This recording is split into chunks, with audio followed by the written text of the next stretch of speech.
Sejam todos bem-vindos e bem-vindas ao nosso Falando em Sucessão.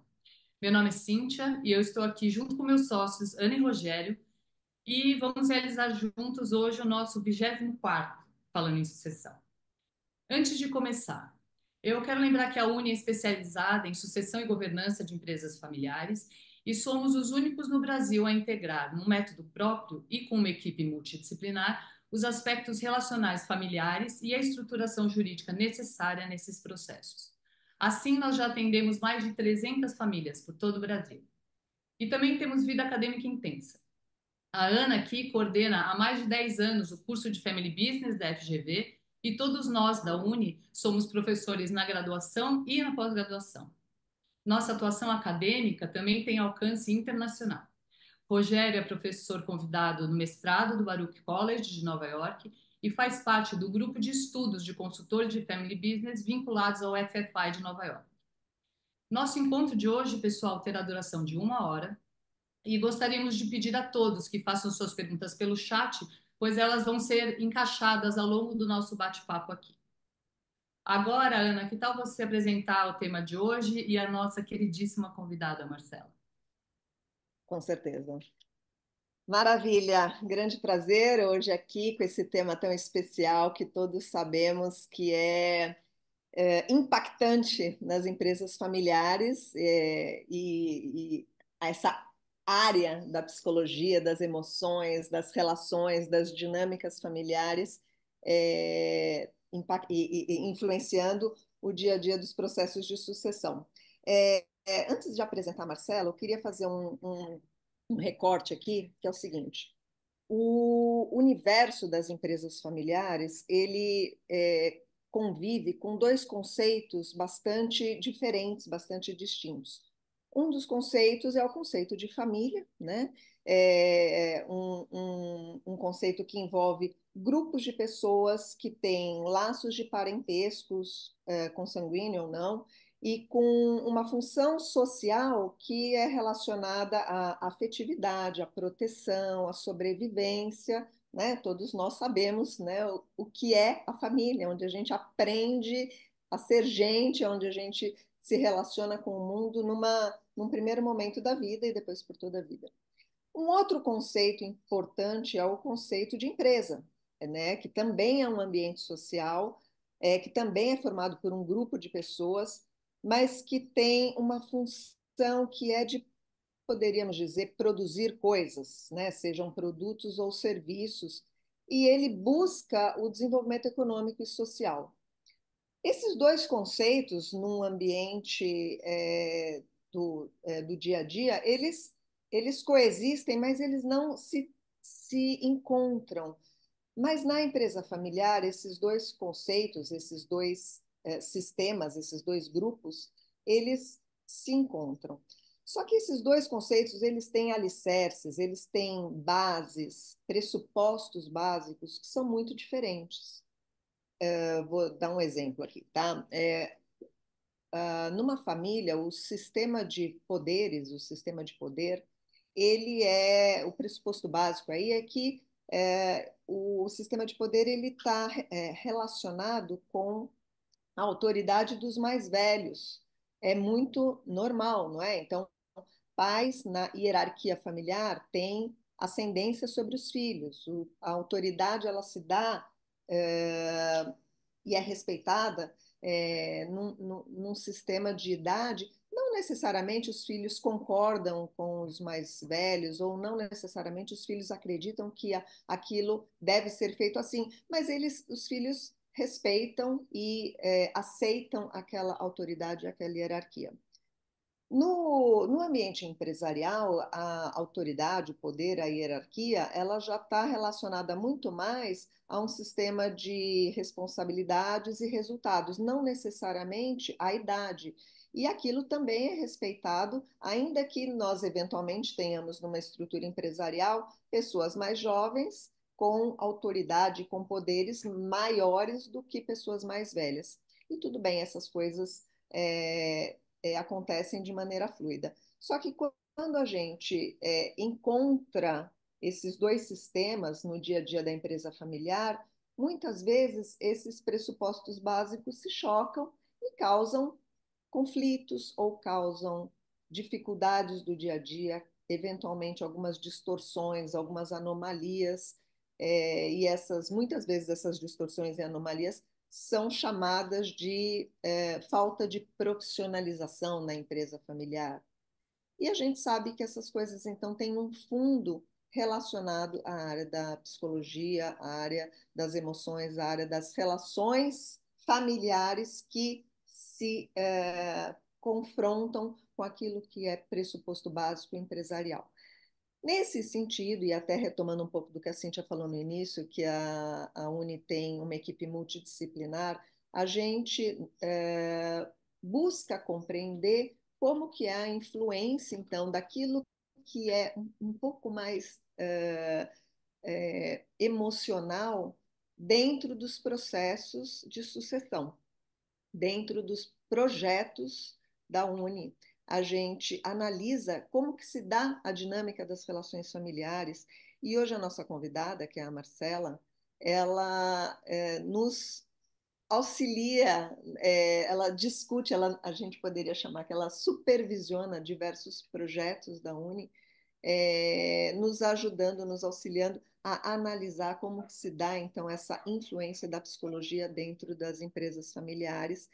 E ela então hoje gentilmente vai trazer um pouco desse conhecimento aqui para dentro do nosso Falando em Sucessão. A Marcela, ela é psicóloga e psicanalista, ela é doutora em psicologia clínica, ela possui grande experiência institucional e multidisciplinar, além de atuar há 20 anos em consultório, atendendo crianças, adolescentes e famílias. Então, ela tem uma experiência super ampla, super rica.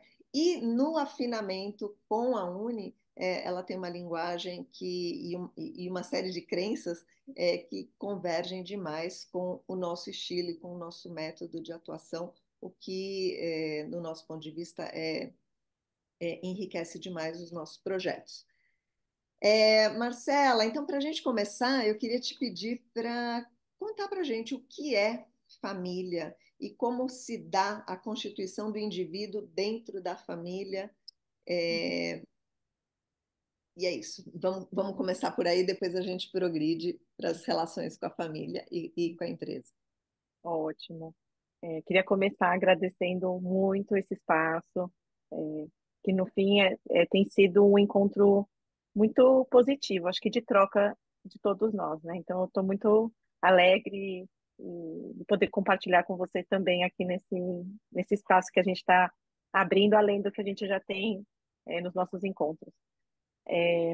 Acho que é importante começar a partir de um referencial psicanalítico, que a ideia de família, ela parte da noção de ambiente. Então, a gente vai falar da família não a partir do que talvez a gente imagine, que tem a ver com uma estrutura, onde existe ali uma certa configuração que seria a configuração melhor ou a mais saudável, aquela que pudesse garantir o bom desenvolvimento. Então, a partir da ideia de ambiente, em que a gente vai contemplar configurações diversas, e, e também nos importa muito a maneira como aquilo vai influenciar na constituição da pessoa, né? Então, a partir dessa combinação entre aquele sujeito, então o indivíduo, naquele contexto, a gente vai se interessar pelo efeito disso naquela pessoa e os desdobramentos disso naquele grupo, né? Então, eu gosto de pensar, por exemplo, se a gente usar uma referência como do ecossistema, então a gente vai ter manifestações diversas. Então, uma floresta riquíssima, o deserto, o fundo do mar, o cerrado, a caatinga, e todos eles numa espécie de combinação diversa que nos interessa. Então, para a gente tentar, estou falando isso para a gente tentar escapar da referência de que existe uma que é melhor do que as outras, né? Existe uma correta, existe uma que não seria aí atingida ou passaria por momentos mais difíceis, mais fáceis. Então, a ideia de família, eu diria, começa por aí, pela ideia de um ambiente. o ambiente, eu acho legal quando você fala que esse ambiente é um ambiente que possibilite o desenvolvimento das pessoas ali da melhor forma possível, né? Sim. E aí, para isso, existem algumas características desse ambiente que facilitem, que possibilitem mais esse desenvolvimento, e a gente poderia dizer que é individual?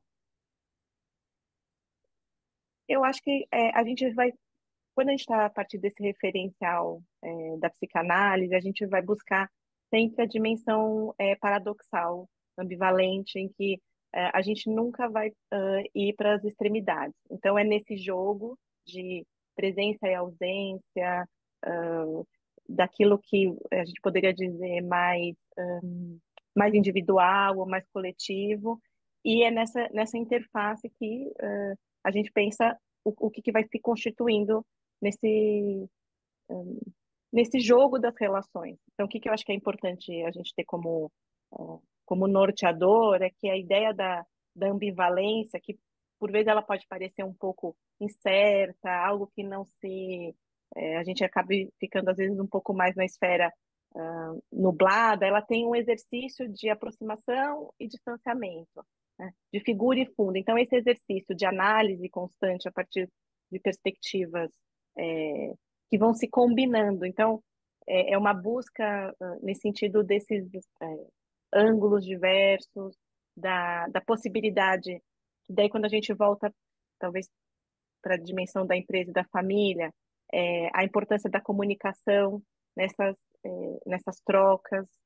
Então, eu acho que e ainda mais quando a gente observa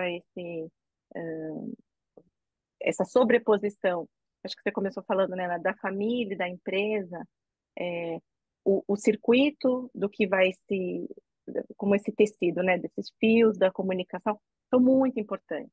Então, o indivíduo, ele importa no sentido de que a gente não vai massificar como uma espécie de uma, quase que uma, uma substância única. Então, a gente vai olhar o indivíduo, mas também precisa olhar isso em perspectiva com o grupo, que daí, no caso, é a família e a empresa. E aí, de novo, a gente está falando de uma sobreposição. Marcela, para os nossos participantes aqui, dada essa noção de ambiente, né, de ecossistema, e aí você falou de alguns, né? Deserto, caatinga, fundo do mar. Todos esses ambientes têm coisas positivas e coisas negativas que liga com a sua ideia de ambivalência, certo? Então a gente pode, eu também, né, e nossos participantes, a gente pode ficar tranquilo, né? Se a nossa família tem problema, estamos dentro do jogo, certo? Não É tem normal, isso significa família que são sem. normais.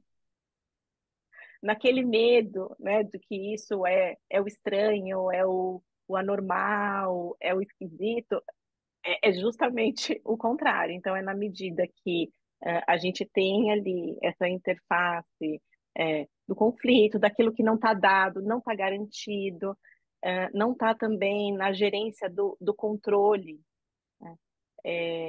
Significa que então está tudo bem, significa que é um organismo vivo, né? Que isso também é de novo, dentro das ideias de ambivalência e paradoxo, que eu acho que eu vou acabar trazendo isso muitas vezes aqui, que é a noção de vida e morte. Então, quando a gente tem algo que está muito, muito resolvido, que aquilo é quase como se a gente encontrasse assim uma estrutura perfeita, é como se aquilo tivesse parado de viver, porque ele congelou, né? Então, se por um momento aquilo parece quase que assim, né? Terminou, a ideia de término, ela também conversa com uma outra ideia que a gente tem um pouco né? Não queremos falar muito sobre aquela coisa lá que é a única certeza que a gente tem. Exatamente. Ô, Marcela, é muito legal realmente esse conceito de ecossistema, né? Porque tudo que eu já estudei de família, né, a gente entende que a família é um subsistema ou é um sistema e é aquele primeiro com o qual a gente vai se relacionar. E lá a gente vai aprender desde pequenininho a se relacionar, né, com as questões de cuidado, com as questões de carinho, de afeto e etc. O que me levaria a crer, né, que daí todos os descendentes dessa família vão sair muito iguaizinhos uns aos outros, porque eles beberam da mesma fonte, eles foram cuidados, né, de formas muito equivalentes, etc. Mas, na verdade, a gente vê que cada indivíduo é muito diferente, inclusive entre irmãos, né? Entre irmãos de mesmo pai e mãe, etc. Há muitas diferenças. Essas diferenças vêm de onde? Da influência com os outros ecossistemas com os quais a gente se relaciona? Grupos de amigos, escola, esse tipo de coisa? Como é que dá nasce essa diversidade, né? Eu gosto quando eu estou diante desse questionamento, Rogério, eu gosto de pensar muito que é algo quase mágico, né? Eu gosto de trazer essa ideia um tanto abstrata e enigmática de que todos nós somos marcados, por exemplo, por uma digital única, por um mapeamento da íris particular. Então, a gente chama de identidades biológicas. Então, você diz assim, nossa, como a natureza, nesse sentido, ela tem uma criatividade que, por enquanto, está parecendo infinita, porque continuamos sendo marcados a partir de uma diferença radical, que, bom, é a digital, a íris, o nosso DNA. Então, isso tem uma certa exclusividade. No entanto, estamos todos, de alguma forma, amarrados na ideia de que somos seres humanos, né? Então, tem algo que nos individualiza e tem algo que nos traz a ideia de pertencimento, né, a uma espécie, por exemplo, né? Uhum. Então, quando a gente fala de que é uma mesma família, então o que acontece para esses membros, ao mesmo tempo serem tão diversos, é porque nunca é uma mesma família.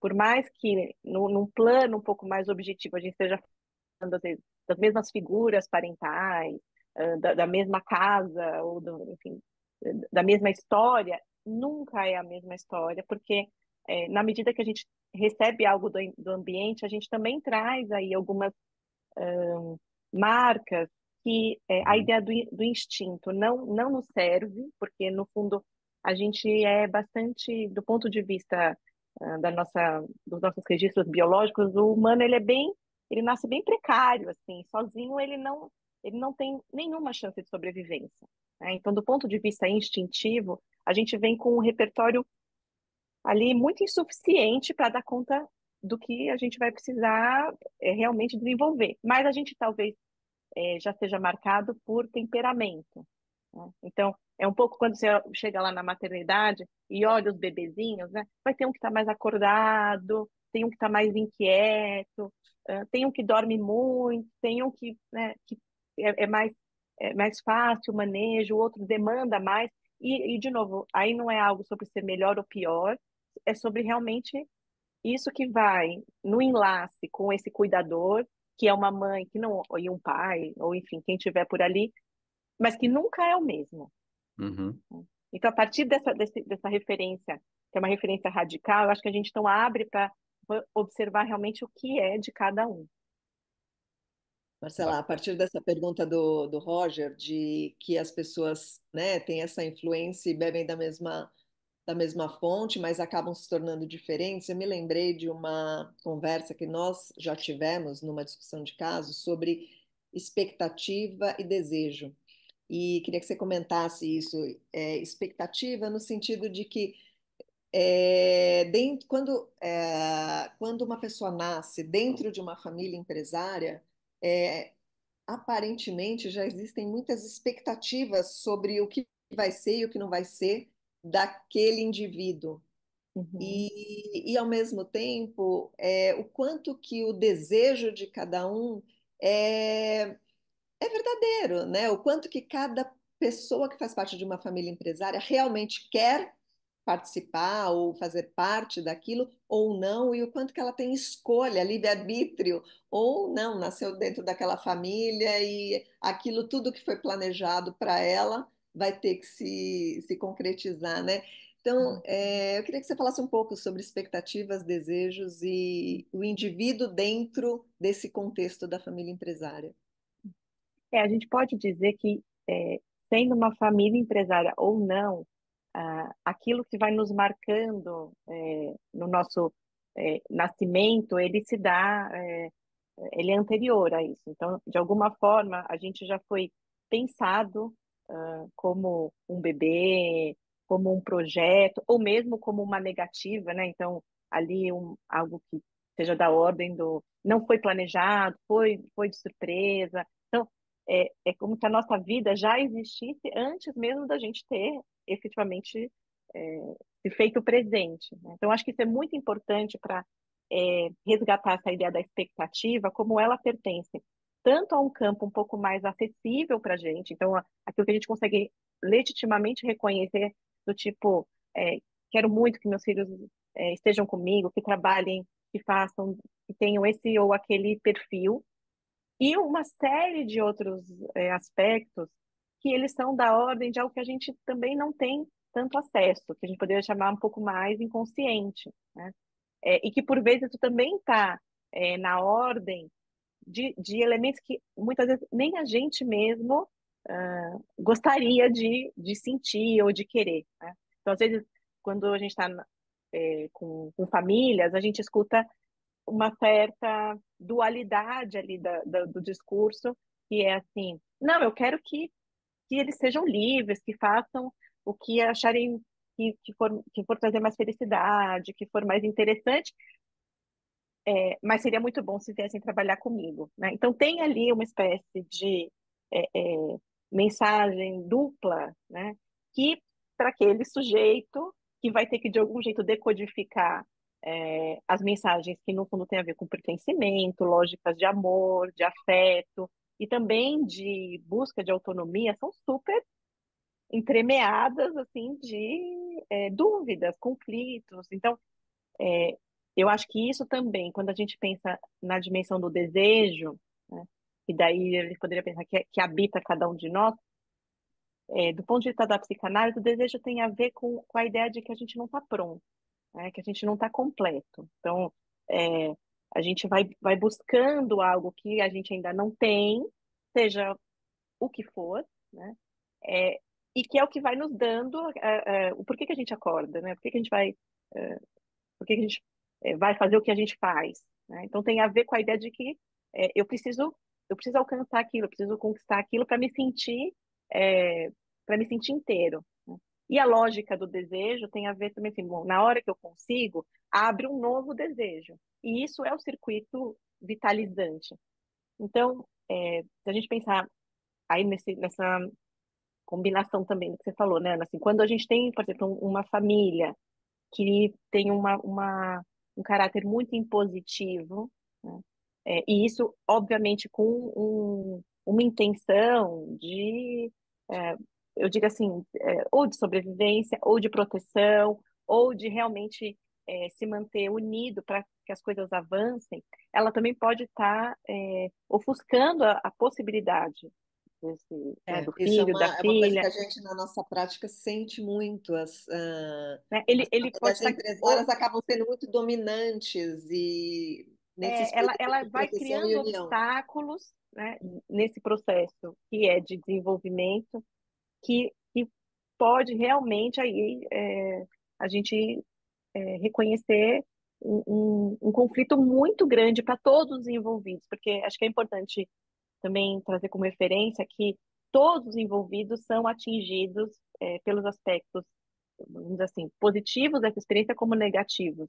Porque Hum, mesmo quando a gente está falando dos fundadores ou dessa geração que vai fazer a passagem, a sucessão, também está sendo atravessado por situações ambivalentes, né? é, Então, porque senão a gente pode acabar entrando numa confusão de dizer, bom, alguém nessa história está confortável, como se a ideia de quem tem poder ou de quem decide é, é Colocado, verdade. sossegada. Não é só a nova geração que está ali à mercê, né? Não, todos estão participando desse processo e é difícil para todo mundo, né? Uhum.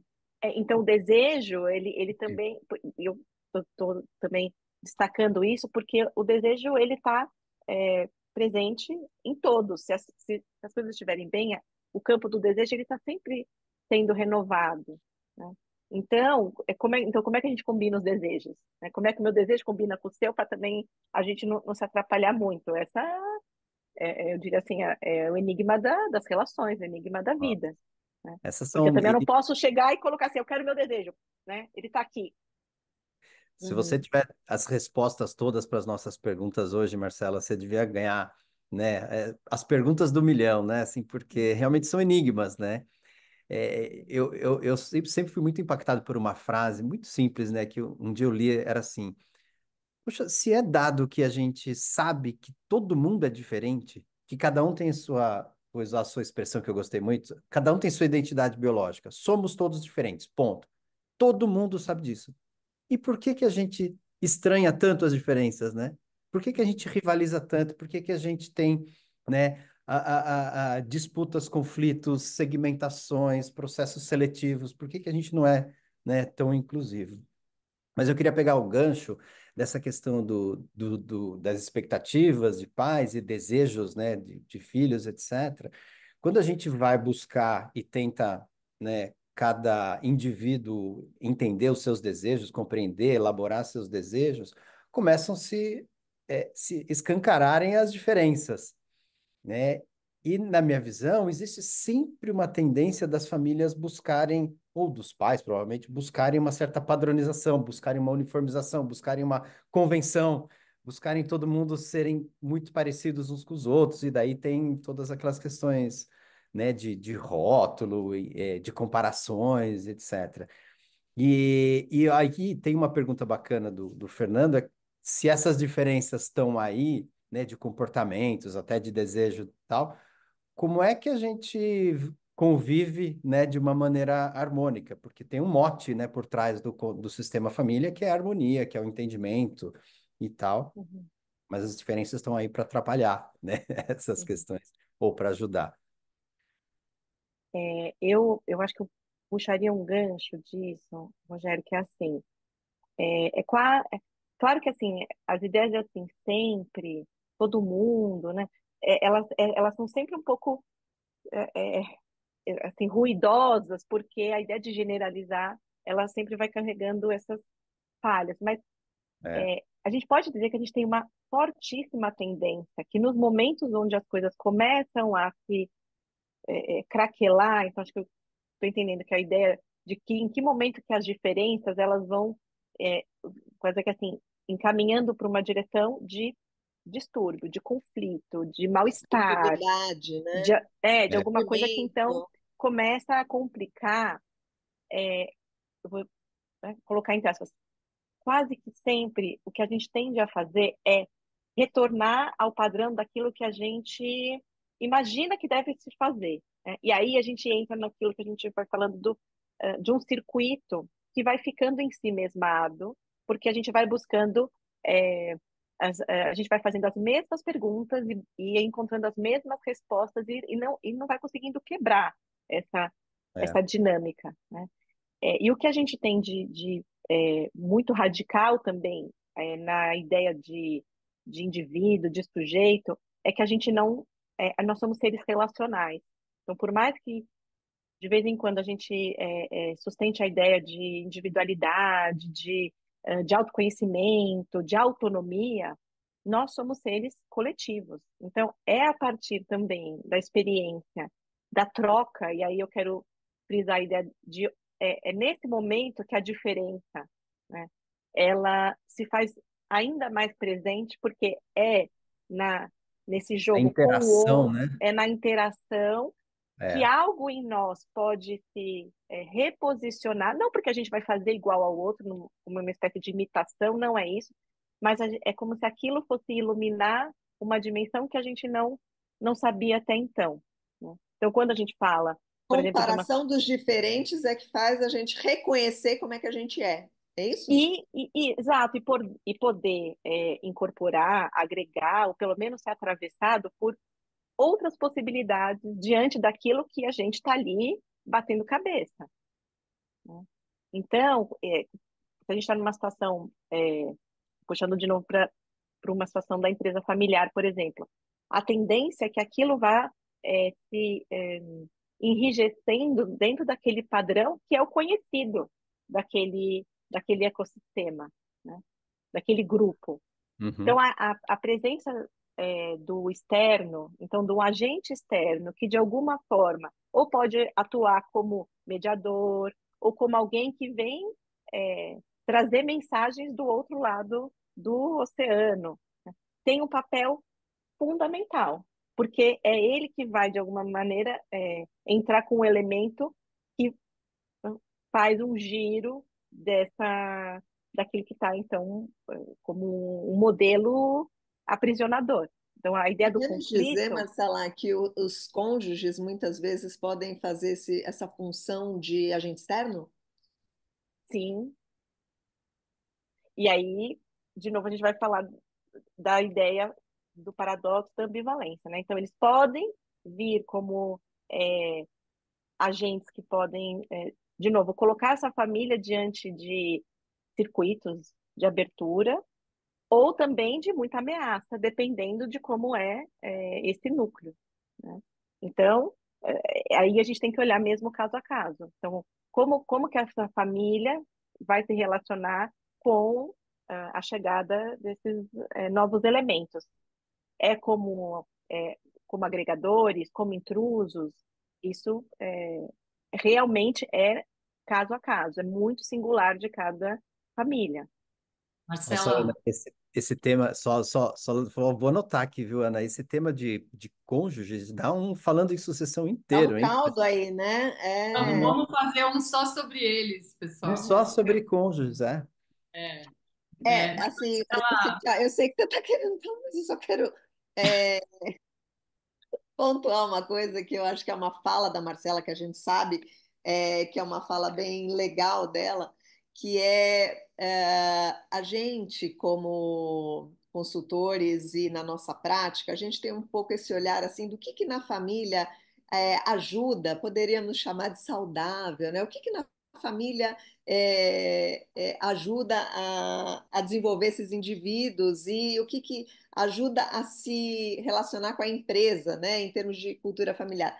E a Marcela, como psicóloga, psicanalista, ela não gosta tanto, né, de categorizar como saudável, né, o que seria saudável, mas outro dia ela usou um termo que era a família que se adapta, né? A família que vai incorporar, porque a família não é algo estático, né? Tem a cultura familiar, não. Ou tem as crenças familiares, ou tem aquele jeito, de fato, né? Tem algumas características que deixam aquela família única, mas essas características elas vão se movendo, não é isso, Marcela? Uhum. Vão sendo influenciadas, seja porque a família muda, porque alguém morre, ou porque alguém nasce, ou porque entra um cônjuge na família. Isso tudo, então, vai exigindo que a família se adapte a novas circunstâncias, ou porque o negócio mudou também. é, e, e aí eu lembro que você relacionou, então, família saudável muito mais com família capaz de se adaptar às novas situações que vão acontecendo, não é isso? Uhum. Eu acho que essa ideia ela ajuda, porque a noção de saudável ela traz uma espécie de é, relação, talvez com o campo mais médico da saúde, que assim, né, tem ou não tem, né? Mas é claro que no limite é mais saudável, sim, uma família que consegue se adaptar, que tem uma flexibilidade, né? Porque os elementos das mudanças que são inerentes e são incontroláveis, são intangíveis, porque a gente não tem como essa previsibilidade, ela não existe, né? Então, eu posso partir de uma convicção de que, bom, é, é, acharei ótimo quando os meus filhos saírem de casa, né? Isso do ponto de vista mais racional, né? Mas algo lá na profundeza da minha essência, mas tem que ser agora, mas já começou, né? Mas não vai por aí. Eu quero que você vá, né, naquela outra direção. Então, a ideia da capacidade de se adaptar tem a ver com esse conjunto dos recursos emocionais, a gente pode dizer assim, que se coloca disponível diante daquilo que não é da ordem do controle, não é da ordem da, da imposição, da vigilância e também eu diria, da ideia da orientação, né? Mas eu expliquei bem explicado. por que que isso né, não, não vingou, né? Então, eu acho que isso vai trazendo uma ideia de elasticidade, né? Que eu acho que é essa propriedade que alguns materiais vão ter, que é de poder sair de um estado para o outro, né? Então, como a água, por exemplo, mudou a temperatura, ela vai de um estado para o outro, e com isso ela vai produzindo uma série de é, operações que vão fazendo dela um elemento muito sofisticado do ponto de vista, enquanto outros materiais, para que a gente consiga qualquer mudança do estado, nós precisa combinar uma série de fatores dificílimos de serem alcançados. Então tem que ter uma altíssima temperatura, uma pressão inacreditável. Então, se a gente transpõe isso um pouco para a ideia da família, acho que ajuda a gente a pensar. Minha dúvida é bem nesse sentido, sabe, Marcela? Ainda bem que vocês não ficaram me deixando falar e eu estava com medo de vocês matarem minha dúvida aí, né? Pelo amor de Deus. É, a gente está falando de capacidade de adaptação e, ao mesmo tempo, de um sistema, como a Ana falou lá no início, né? Quando a gente traz o tema aqui nosso para o âmbito da empresa familiar, a gente tem uma coexistência, vamos deixar um pouquinho de lado o sistema da propriedade, mas a gente tem uma indubitável coexistência de dois sistemas, que é o sistema da família e o sistema da empresa, certo? Falando de capacidade de adaptação, tem uma coisa que é inegável, que é a pré-existência do sistema familiar. Então, se a gente olhar para a ordem das coisas de forma um pouco isolada, a família ela precede a empresa, certo? Então, ela se formou, as pessoas nasceram, os filhinhos nasceram, e durante esse tempo todo tem uma fixação, né? De paradigmas, de crenças, apesar disso ser evolutivo na linha do tempo da própria família pré-existente, tem aí, né, uma cadência, uma dinâmica e talvez um colocar de posições das pessoas, tanto em nível hierárquico como em rotulações. Ah, esse aqui é o mais organizado, esse aqui é o mais assertivo, esse aqui, em termos de comparações ali entre os membros familiares. Quando a gente passa, então, a coexistir esses dois sistemas, esses rótulos, essas comparações, essa dinâmica fixada ali no sistema familiar, ela transpõe, né? Ela se estende, às vezes, para o sistema da empresa. E aí, o que a gente faz com isso, Marcela? Né? As pessoas ganham novas posições, novos lugares, mas os rótulos e as comparações, ninguém esqueceu. Tá tudo lá fincado dentro da gente. O que a gente faz com isso? Eu acho que eu pensei, Cíntia, em fazer um paralelo com isso, com assim, o que que acontece quando nasce um bebê. Esse bebê, quando ele chega, ele reposiciona todos os membros. Então, o pai vira avô, a mãe vira avó, o filho vira pai, o irmão vira tio, né? E assim por diante, né? Então, na medida que... e aí, claro, né? A gente sabe que não são poucas vamos dizer assim, os entraves e as facilidades dessa nova ordem, eu diria assim, que não exclui a anterior, porque, claro que o avô continuará sendo pai de alguém, né? O pai continuará sendo filho de alguém, né? Mas como que a gente, então, acrescenta essa nova dimensão? Então, é não perder de vista que a gente está falando de um contexto, volta à ideia do ecossistema, de um ecossistema, um organismo que está vivo, ele está em movimento, né? Então, também, ao menor sinal das mudanças, ou ao menor sinal de que alguma coisa se movimentou, a gente, né, se arrepia, né, e toma isso como e entra um pouco numa lógica assim de não era para isso estar acontecendo. Eu acho que a gente acaba perdendo muita energia, né, porque a gente fica tentando voltar àquela forma anterior, mas o processo já está em andamento.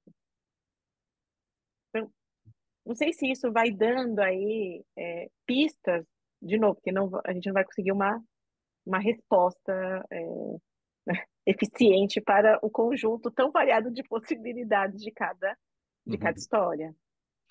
O Mas eu acho que Marcelo. é o que você disse, né? É a capacidade justamente de adaptação e acho também que de consciência da diversidade dos sistemas e da possibilidade da coexistência entre eles, né? Estamos num ambiente diferente, não vamos nos esquecer que somos família, não vou esquecer que sou seu pai, não vou desconsiderar que sou seu irmão, mas contando com isso, considerando isso que vem do sistema da família, como é que a gente pode funcionar, né? É a pergunta que a pessoa deve se fazer. Como é que a gente pode funcionar nesse outro sistema que tem uma dinâmica diferente, necessidades diferentes, contando que a gente é família, né? Uhum. Inspirado aí nessa provocação da Cíntia, né? Putz, o que que a gente faz com essas coisas? Como é que a gente lida com essas dificuldades? Eu lembrei agora, Marcela, quando eu estava na fase dos filhos nascendo, pequenininhos, etc. Eu e minha esposa, a gente lia bastante e teve um psicólogo, ele chama Leonardo Pasternak, ele falou uma coisa muito interessante, que aquilo me gravou e isso me guia, de certa forma, para o contexto da empresa familiar hoje. Porque ele falava assim, quando a gente tem, por exemplo, a mãe falando para a filha como é que ela tem que cuidar do netinho, ou como é que ela tem que fazer a troca da fralda, ou como é que o pai tem que fazer o bebê arrotar, etc. Tem sempre uma relação hierárquica da mãe tentando ensinar algo que para ela deu certo e a filha, né, tendo que aprender com essa experiência da mãe e fazer como a mãe, etc. Então, a hierarquia familiar está presente. E o Leonardo falou uma coisa assim: a saída para isso é a gente tentar estabelecer a relação mãe e filha, ou mãe e filho, de adulto para adulto, desconsiderando a questão dos papéis pai e mãe. Então, nós estamos falando de como é que se faz o bebê arrotar, então vamos falar da sua experiência, deixa eu falar da minha, e a gente está trocando de adulto para adulto. Então, essa questão da hierarquia familiar, quando a gente entra para o mundo da empresa familiar, eu vejo escancarado, né, em 100% dos projetos das famílias que a gente atende, que a hierarquia familiar, ela acaba prevalecendo em muitos momentos dentro do contexto do negócio. Se o pai, né, por exemplo, é o CEO e a filha é a CFO né, a diretora financeira, e eles vão ter ali um embate, uma discussão, etc., a relação hierárquica familiar está presente. Se a gente está num ambiente de empresa não familiar, numa corporação outra, né, o CEO com a diretora financeira vão ter um outro tipo de embate. Existe também uma hierarquia, mas é só a hierarquia corporativa e não a familiar. Como é que a gente faz para minimizar a hierarquia familiar dentro do contexto empresarial, Marcela? Deixa eu só agregar, Eu, a pergunta é a mesma, Marcela, mas eu só quero agregar algumas crenças de família que muitas vezes influenciam e impactam a hierarquia familiar e as famílias parece que querem colocar a goela abaixo da empresa essa crença, né? Por exemplo, muitas famílias têm um viés mais machista, então esperam que o filho homem assuma certas responsabilidades dentro da empresa, e nem sempre aquele filho homem é o mais preparado ou o mais ansioso por realmente assumir certa liderança dentro da empresa, mas isso é, é isso, parece que imposto, né, dentro da uhum. estrutura ou da hierarquia da empresa. Então, a pergunta é a mesma do Roger, eu só queria complementar. Eu vou propor assim uma imagem também dentro dessa lógica do enigma, né? Assim, bem, eu tô esfinge, né? Tudo para mim é um enigma, mas se a gente pensar que somos todos adultos, né? Porque acho que a gente está falando dessa dimensão onde objetivamente estamos falando no campo dos adultos. Mas é como se houvesse alguém aí que é mais adulto, né? E o que que eu estou chamando dessa dimensão do mais adulto, né?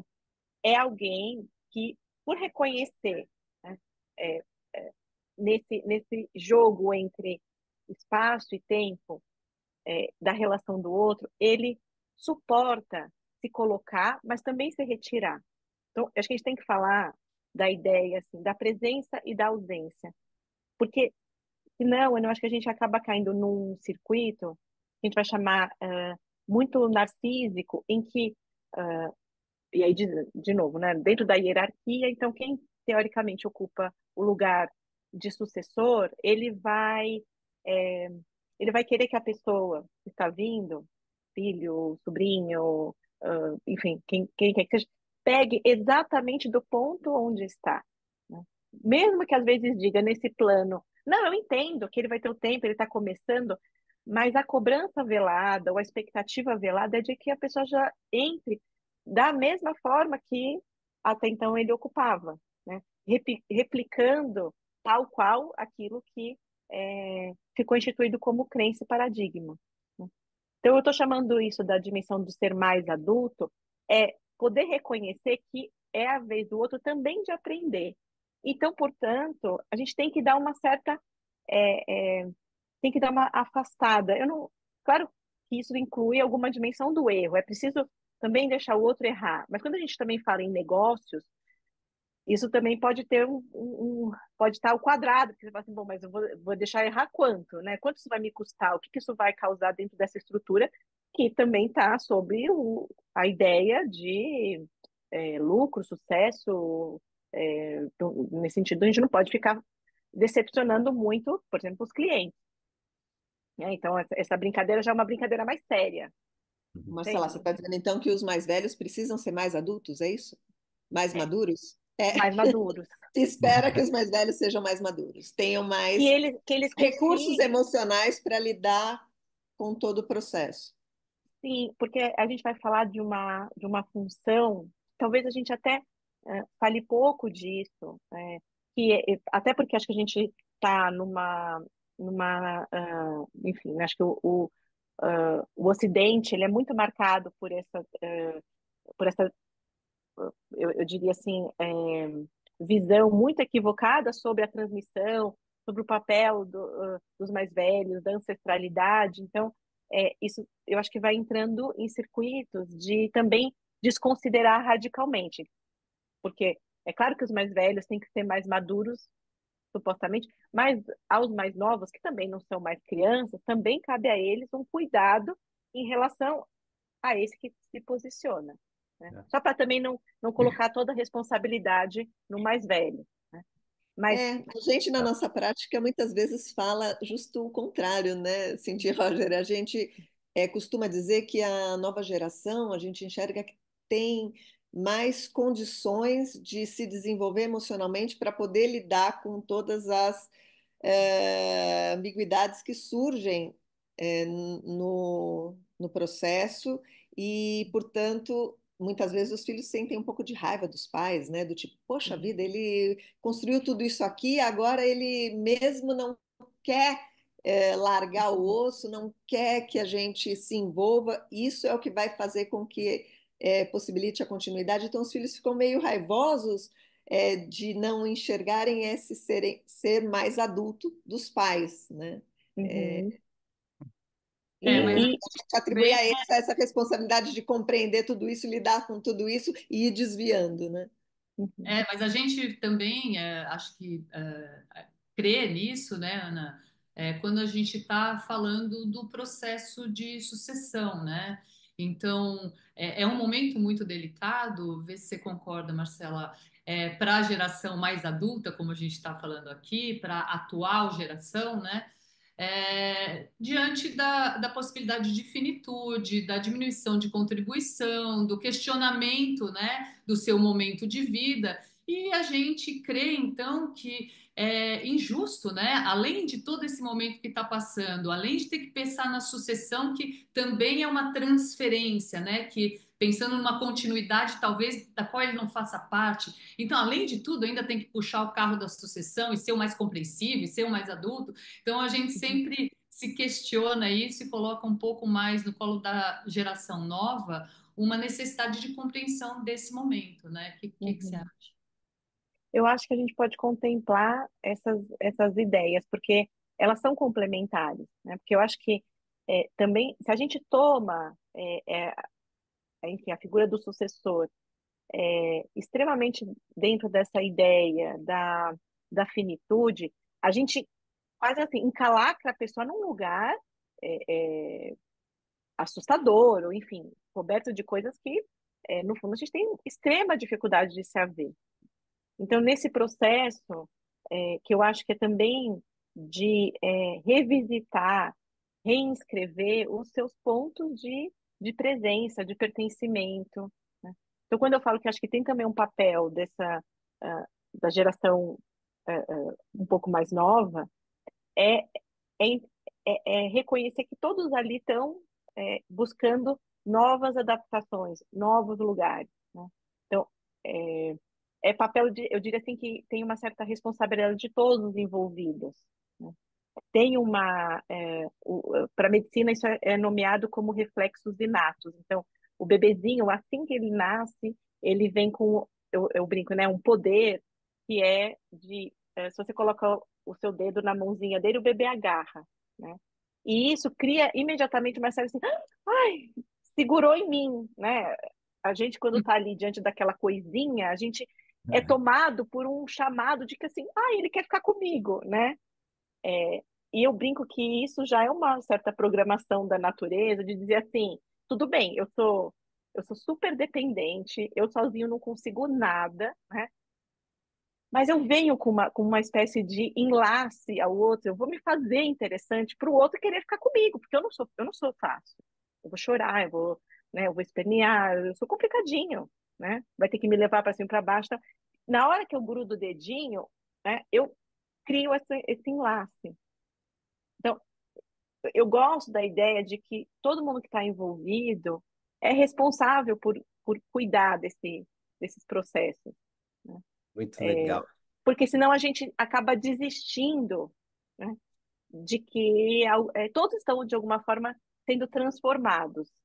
Especialmente que a gente está falando da geração que tem mais idade, que é mais velha. A gente acaba, assim, veladamente, né, passando mensagens que eu acho que elas são as piores possíveis, de que ela já cumpriu, né? E isso É, é um erro escandaloso. a gente está chegando quase no final. Olha como o tempo voa, Marcela. Sim. Só em respeito aqui às perguntas de todos, a gente falou da hierarquia aqui familiar que o José Roberto está perguntando. A gente falou um pouquinho dessa início da infância que o Thomas provocou. A Ana Ramos, que está aqui, que é pesquisadora de Yale, ela tem uma pergunta bem pontual, e daí eu quero já emendar uma outra pergunta para você, Marcela. A Ana aqui está perguntando, poxa, aí você percebe disposição das famílias empresárias para recorrer a intervenções psicoterapêuticas? Você tem famílias empresárias sentando aí no teu consultório, né? Uhum, E se você puder também falar da questão, a gente falou muito da hierarquia, mas eu queria só abordar um pouquinho a questão dos pares, né?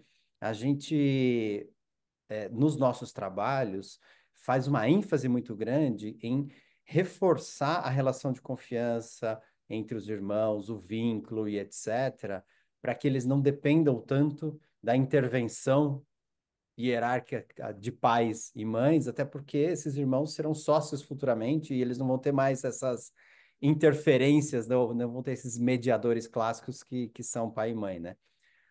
Como é que você enxerga essa construção da relação de confiança dos irmãos e tal? uhum. Eu acho que a ideia da confiança, para mim, ela é primordial. Então, a partir disso que a gente precisa garantir, porque eu acho que esse é um pressuposto que traz a ideia de que está tudo muito instável, a gente vai correr riscos, a gente não tem controle da situação, mas se de alguma forma eu sei quem você é, né? Claro que tem alguma idealização nisso, mas o princípio da confiança, ele traz a segurança de que, bom, vamos e vamos juntos, né? Eu não vou começar uma jornada que eu vou me surpreender, provavelmente negativamente, no meio do caminho, o que vai, enfim, colocar tudo em suspenso. né? Acho Hum. que essa é a questão. A confiança, quando a gente tem quebra de confiança, a gente coloca todas as certezas numa espécie de suspensão, onde a gente vai ter que revisitar todos os pontos, porque a gente começa a entrar num circuito de dúvidas, paranoias, persecutoriedade, inveja, enfim, um material bem ruim que penetre nas relações, né? Porque Agora, essa ele tem relação um de potencial confiança tem que ser. destrutivo. É, essa relação de confiança tem que ser exercitada, né? Porque precisa ser trabalhada entre eles, né? De uma forma mais Eu natural gosto possível. muito desse termo do exercício. Ela, né, ela tem que ser colocada em prática É. continuamente, porque não é assim, pronto, eu tenho aqui, já, né, dei aqui o check na confiança, vamos em seguida. Não, ele é como exercício físico, musculação. Se você para de fazer, o Uhum, músculo, uhum. né, ele É, rapidamente perde essa, enfim, aquela estrutura que ele tinha conseguido por conta do estímulo contínuo, né? Achei é, legal que Então, você relacionou confiança com saber o que é esperado, né, daquela uhum, pessoa ou daquele grupo de pessoas numa sensação de poder contar, uhum. de se eu largar, o outro pega, e que Uhum. é essencial realmente numa sociedade. Isso, sem dúvida, exige exercício. A gente vai desenvolvendo músculos aí para poder. Porque eu acho que isso tem a ver, assim, com a coisa, por exemplo, da intimidade. É como a gente pode ver quando isso se dá, por exemplo, no esporte, então numa dupla ou num time, né, em que dois jogadores, três jogadores, eles criaram uma espécie de intimidade a tal ponto que mesmo que ele não esteja olhando, ele imagina onde o outro está. Então ele constrói, por exemplo, a jogada, né, na ideia de que o outro vai estar lá, porque o outro também sabe o que ele está fazendo. Né? Então é uhum. quase como uma espécie de consciência expandida, né? De pensamento expandido, é uma intersubjetividade que a gente chama. Então, isso, no campo das relações, e especialmente quando a gente está falando da alta responsabilidade que envolvem os negócios, os riscos, as situações de negociação, né, onde você vai ter que haver uma complementaridade. Então, o papel que cada um vai executar, tendo um objetivo em comum, é fundamental, né? E o Uhum. contrário disso na relação societária, na sucessão, é o outro querendo puxar seu tapete, numa relação competitiva, um filho querendo se mostrar melhor do que o outro, ou Uhum, numa dificuldade de reconhecimento, né, do quanto que cada um está contribuindo, numa competição mesmo, né, uhum, é, de, de quem pode ou deve mais ali, uhum. num processo altamente destrutivo e que não ajuda a sucessão, né? Nada, É. exato. Porque E muitas aí famílias lidam com isso, só. né? Que o brilho de um é, teria que estar baseado, às vezes, na falta de brilho do outro, né? E essas coisas Uhum. têm que coexistir, o brilho de todo mundo, ou o espaço, né, de todo mundo. É. Então, eu acho que nesse jogo entre cooperação e competição, né, a rivalidade e a lealdade, ela está sempre, de algum jeito, sendo tensionada, né? O que eu acho que muitas vezes acontece é que o elo, por exemplo, entre os irmãos, ou sócios, ou primos, né? Ele se dá a partir de uma ideia em que é quase que assim, né? Nós e os outros. Então, a gente vai unir forças, né? Mesmo que possam ser, por vezes, porque também não adianta a gente ter essa visão um pouco romântica de que tudo vai se dar num princípio diplomático da excelência, porque não se dá. Então, é um pouco aquela luta, assim, luta dos elefantes, né? Então, os elefantes, eles brincam entre si de um empurrar o outro e ficam ali nesse jogo, né? Eles não estão brigando, eles estão ali se encostando, empurra, vem, né? É um pouco o que a gente já falou, assim, do como é importante exercitar isso dentro do ambiente seguro da família, né? Mas no momento em que eu preciso atuar externamente, né, assim, eu monto meu time e avanço, né? Então, eu acho que essa ideia, para mim, ela é muito conciliatória. Só Tá. pegando um gancho daquilo que a Ana perguntou, se as famílias procuram. Eu acho que cada vez mais, acho que o entendimento de que o campo psicológico ele não está naquela espécie de é, ou é tudo ou é nada, né? Ah, isso daí é psicológico e a gente então desqualifica, né? Ou então isso é psicológico, então não sabemos por definitivo como Tá na caixa encaminhar. preta e não dá para resolver isso aí, é psicológico. É, né? Exato. Eu acho que as famílias, como num todo, né? Acho que a sociedade, de forma geral, até porque a gente está vivenciando uma experiência de uma sensação de maior sofrimento, de angústia, de ansiedade, essas nomenclaturas passaram a fazer parte, é, muito mais do discurso social. Eu acho que isso faz com que as pessoas se impliquem mais em tentar entender, procurar um olhar, uma intervenção, mas acho que ainda há muito o que fazer. Acho que a gente ainda a gente ainda acho que está em vários aspectos ainda reconhecendo esse território, né? Então são primeiras aproximações. Pois é, e pegando um pouco do que acho que foi o Rogério que falou lá no início, né? Dado que somos todos diferentes. E veja, a gente não está falando aqui, né, pessoal, só de irmãos do mesmo núcleo. A gente pode estar falando de uma diversidade de primos, a gente pode estar falando de descendentes de sociedades multifamiliares, de famílias diferentes, né? E quando a gente pensa nessa diversidade dos indivíduos, tem tudo a ver com o que você falou, né, Marcela? Para poder fazer com que a coexistência dessa diversidade seja produtiva e sem romantização, tá? Na medida do possível. Porque a gente tem Uhum, que aprender a conviver com a divergência que é inevitável. Todos somos diferentes, tudo bem, para manter uma empresa, vamos falar dela, né, da empresa familiar, para ela andar, para ela ser bem-sucedida, para ela não ficar estagnada, congelada, as pessoas precisam interagir, conversar e consensar, certo? E isso vai atravessar a barreira da divergência entre inúmeros componentes.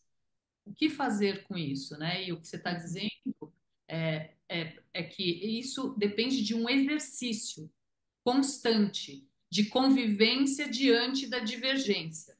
Porque uhum, é o quebra-pau ali na reunião e um com uma posição, o outro com uma posição diametralmente oposta, uma galera no meio e aquela disputa de toma lá da cá, e a gente precisar encontrar um meio desse bololô sair algo que seja uhum, útil para a empresa e que aquela dinâmica não atrapalhe, né, esse andamento, querendo também dizer que a família tem que ser um elemento valorizador da empresa, tem que ser um asset, né? Tem que ser um contribuinte da empresa e não um risco, né? Para cair lá no que a gente sempre lembra, que é a taxa de mortalidade das empresas familiares que não sobrevivem à transição de geração, não por causa do imposto, por causa do governo, por causa da concorrência, mas por uma implosão interna de divergência familiar, né? uhum. Então, acho que tem tudo a ver, né, com todo o nosso exercício aqui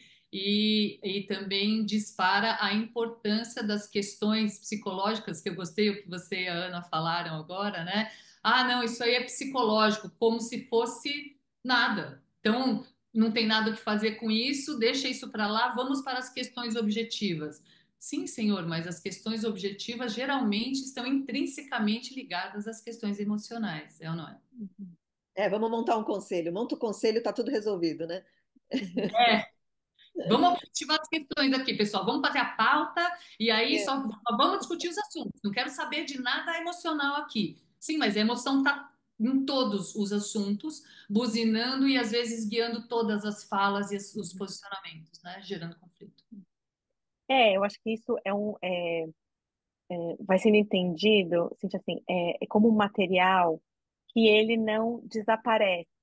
Então, na medida que a gente não trabalha, não exercita e não constrói possibilidades de, por exemplo, para as conversas corajosas, para as conversas difíceis, para o enfrentamento das situações que a maior parte deles, acho que isso é super importante, a maior parte dos conflitos que se instalam, as pessoas não desejavam que aquilo acontecesse, né? Então, ah, enfim, as diferenças, as divergências, no limite, ninguém quer realmente ficar entrando ali pelo puro prazer de brigar, né? Existe isso, mas é uma parcela, é, eu diria assim, muito pontual quando a gente considera todo o resto que está em jogo, né?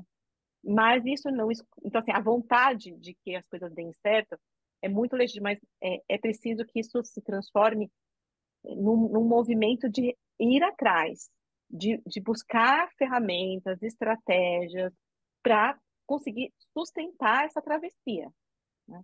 Então, se eu resolver que amanhã eu vou correr uma maratona, eu posso estar assim, empolgadíssima, mas se eu não me preparar decentemente, né, eu posso até terminar, mas é muito provável que ou eu, né, dali vá para, né, outra dimensão, ou eu vou provavelmente ter me machucado, Sim, né? e como se preparar, né, Marcela, para essa maratona? O que Uhum, que essa pessoa, integrante de uma empresa familiar, pode fazer, sabe, para poder se instrumentalizar melhor? Acho que, de acordo com o nosso papo aqui, o primeiro é ter consciência de que está nesse mundo, né? E uhum. muita gente está nesse mundo e não sabe. Que a gente não Se, se faz sozinho, entendeu? fato, Ah, né? eu vou, né? Que é uma Né? Se onipotência, né? Que 90% acho que das assim, empresas do mundo são familiares, nessa coexistência de sistemas empresa, família, propriedade, e não é de hoje, né? Tem todo um setor, uma ciência, estudos feitos a respeito dessa dinâmica. E então, num primeiro vem a consciência e depois, logo na sequência, a gente espera que venha uma busca pelo conhecimento, né? uhum, Desse mundo. Então, a participação em cursos, a conversa com outras famílias empresárias, a participação em eventos como esse, uhum, tudo isso faz parte do universo de ir ganhando essa musculatura, como você falou, para poder enfrentar essa travessia, né? Quero uhum, só fazer uma brincadeira aqui. O Fernando Belo, ele colocou assim, como que a família então pode se preparar, né? E falou assim, fazer terapia, talvez colocar regras acordadas para todos. Gente, eu iria adorar a gente colocar no acordo de sócios que é obrigatório terapia. Vamos começar a propor? faz um Faz parte. piloto, Ana, faz um É, piloto. E aí vamos ver o que acontece. Vai que a gente se surpreende e aceita. quem Assim, ah, sabe? estava só esperando você falar. Uhum. Bom, Ó, gente, o Mas jurídico os não vai psicólogos deixar, né? agradecem. a Não. Iris comentando dos psicólogos agradecem também é ótimo, muito bom. Gente, a gente já está aqui extrapolado do nosso tempo. Infelizmente, é um tema tão rico, a gente precisa, acho que pegar alguns tópicos específicos e fazer alguns falando em sucessão, mergulhando em determinados tópicos, né? Uhum, Hierarquia familiar, cultura familiar, regras não ditas, enfim, tem um montão de coisas aqui legais que a gente pode explorar mais. E, enfim. É isso, Roger, muito Cíntia? bom. É isso, tô com dó, tô evitando encerrar aqui Aham. o nosso encontro. Tem tanta coisa boa para falar, tantos insights, né? A gente vai ouvindo a Marcela falar, é como um pouco no nosso trabalho, né, que a gente faz com ela. Ela vai falando e a gente vai tendo um montão de insights e vai debatendo em cima deles. É que nos nossos encontros, né, Marcela, a gente tem mais tempo do que aqui no Falando em Sucessão. Sim. Mas eu queria agradecer, viu, pessoal, a todos os presentes, a Marcela especialmente pela aceitação do nosso convite, por essa troca aqui que a gente está fazendo, que espero seja inspiracional para as pessoas que estão aqui participando. A gente quer lembrar que esse bate-papo, como todos os outros falando em sucessão, vão ficar disponíveis no nosso canal do YouTube e nosso Spotify, né? E queremos lembrá-los que a gente vai ter o nosso encontro anual de famílias empresárias mês que vem. Esse vai ser presencial, e a gente espera contar com a presença de todos vocês.